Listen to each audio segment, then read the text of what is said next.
Acaba de chegar a informação para a gente aqui na CNN, acaba de ser formada a maioria sobre a liberação de passe livre ou mesmo de fortalecimento de frotas no dia da eleição.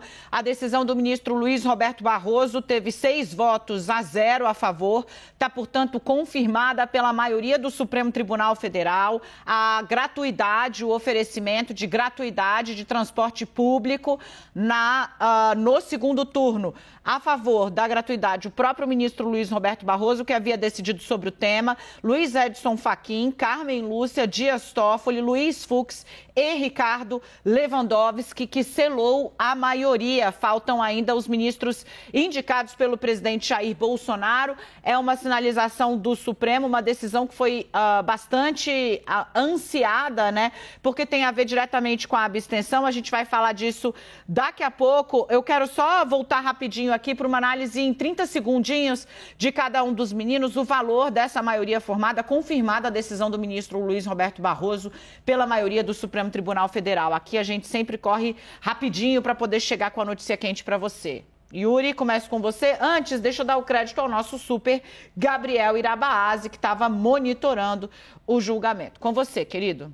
Foi até dentro do esperado, Dani. E aí cabe a cada prefeitura verificar as suas condições, o que pode fazer para garantir o acesso ao transporte. Se há previsão orçamentária ou se tem recursos para eventualmente fazer um passe livre, ou pelo menos para garantir que haja oferta da frota, ainda que com cobrança de tarifa, fica agora a cada prefeito, e isso vai em linha do que o Supremo vinha dizendo, de que tendo previsão legal para isso, de que ninguém vai dar uma segurança jurídica para que nenhum gestor público seja acusado depois de qualquer tipo de abuso de poder político ou econômico.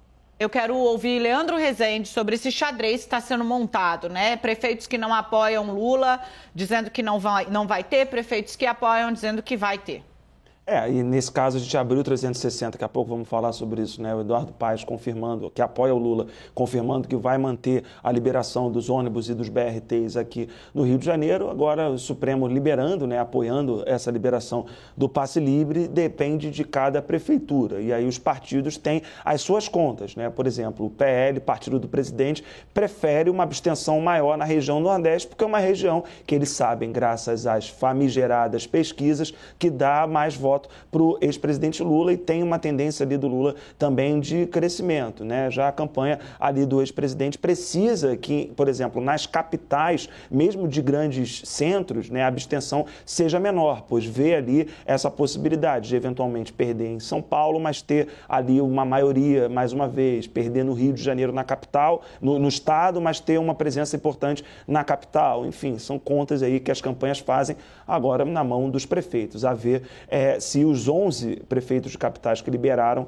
vão repetir a aposta para o segundo turno. Eu vou seguir nesse assunto, vamos trazer já, antecipar um pouco dessa apuração que vem logo mais em detalhes. Ô Leandro, o que você tem aí já à mão, né? São Paulo, começar com o Yuri falou com a Prefeitura de São Paulo, certo? Vamos começar aqui a falar do maior colégio eleitoral do Brasil, não vai ter passe livre, mas vai ter reforço de frota, de todo modo a pessoa vai ter que pagar a passagem. Vai seguir o modelo que foi feito no primeiro turno, e isso, a explicação da Prefeitura, é que a cidade de São Paulo nunca adotou nenhum tipo de política de passe livre em dias de eleição. O que acontece é reforçar a frota. Normalmente, num dia útil aqui em São Paulo, de segunda a sexta, circulam em toda a cidade mais de 11 mil ônibus. Nos fins de semana, tem uma redução no sábado, um pouco menor, fica em torno de 8 mil, e no domingo, 6 mil. E aí, para este domingo de eleição, vão ser colocados 2 mil carros a mais do que normalmente em um domingo comum, para fazer essa oferta maior de transporte público. Não vai continuar a cobrança de tarifa. Aqui em São Paulo tem um modelo de passagem do bilhete único, que a pessoa pode usar durante um período de horas a mesma passagem, ou seja, então, eventualmente ela pode usar o ônibus para ir conseguir votar, se não enfrentar fila, e voltar para casa pagando apenas uma passagem, a depender da distância e do tempo. Mas essa é a determinação da Prefeitura, fazer o que foi feito no primeiro turno, e que, segundo a Prefeitura, não houve nenhum tipo de problema ou não houve nenhuma reclamação, queixa de falta de oferta de transporte para os eleitores chegarem às suas sessões eleitorais. Ricardo Nunes, o prefeito de São Paulo, é apoiador do presidente Jair Bolsonaro na disputa presidencial e de Tarcísio de Freitas aqui Dani, no estado. Tem alguns aliados do prefeito Ricardo Nunes que dizem que ele se coloca muito frontalmente contra o PT, tanto Fernando Haddad, até por questões pessoais, e diz que não vota em Lula de nenhum jeito. Ele já declarou voto em Tarcísio Gomes de Freitas, mas não fez ainda nenhum tipo de declaração pública de voto em Bolsonaro. Mas fez sim que ele não vota em Lula e rejeita Fernando Haddad, até pela época que Haddad era prefeito e ele era vereador aqui em São Paulo. Já no Rio de Janeiro, onde Eduardo Paes apoia Luiz Inácio Lula da Silva, vai ter passe livre de novo. É isso, Leandro? Vai ter passe livre. Aqui no Rio funciona da seguinte forma, né? De 6 horas da manhã a 8 horas da noite, ônibus e BRTs, que são os corredores ônibus articulados expressos, que funcionam sobretudo na Zona Norte e na Zona Oeste da cidade, onde tem o maior fluxo de eleitores.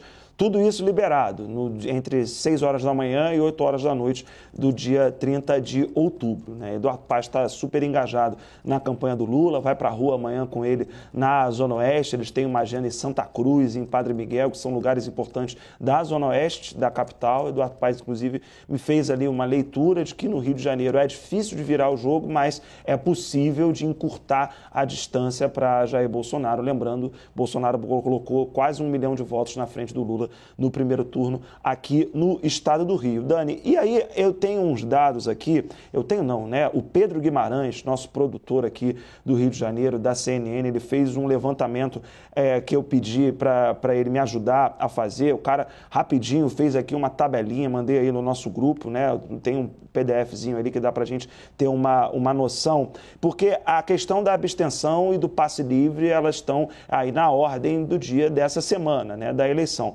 Só que faz tanta diferença, assim, o passe livre para diminuir a abstenção? O que os dados que o Pedro Guimarães escolheu, né, que mais cedo a Maria Cristina Fernandes tinha revelado também no Valor Econômico. A gente fez esse levantamento. O que os dados mostram é o seguinte: das 11 cidades, das 11 capitais que tiveram passe livre, em 3 delas somente a abstenção foi menor em 2022 do que em 2018. E mesmo assim é uma quantidade ínfima ali, né? Menos de 1% menor as abstenções no comparativo com a eleição de 4 anos atrás. As cidades que conseguiram reduzir a abstenção: Fortaleza, Rio de Janeiro e Goiânia, né? Teve ali, por exemplo, no Rio, já como eu citei o Eduardo Paes, a abstenção em 2018 foi de 25%, um quarto do eleitorado, ela caiu agora na capital para 24,2%, uma redução ali de quase 1%. Nas cidades em que você não teve passe livre, nas capitais